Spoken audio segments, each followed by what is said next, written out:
ang kasawian.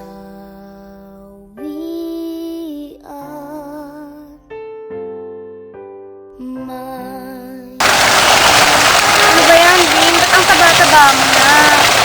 Eh, Kenzie, may pagtatapat na ako sa'yo eh. Alam mo ba, buntis ako, 2 months na. Oh!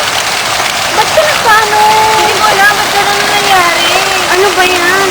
Palaglag mo yan ba? Sagabal yan sa trabaho natin. Ano ba yan? Paano ko palalaglag? Ay, hindi naman ba't panagutan ng ama nito? Lagot ka kay mama. Ano ba yan? Sagabal talaga yung trabaho natin. Yun na, naano ko rin para rin din sa future. Gusto ko rin ito ipalaglag. Kaso, naawa naman ako. Gawa to ni bro. Eh kahit na. Ano ba yan? O anong gusto mo? Anong gusto mo? Ipapalaglag mo yan o hindi? Basta pag-iisip ako. Mag-isip-isip ka, Bin. Ano ka ba? Pag, kunyari, pag tinuloy mo yan, ano mangyayari sa'yo?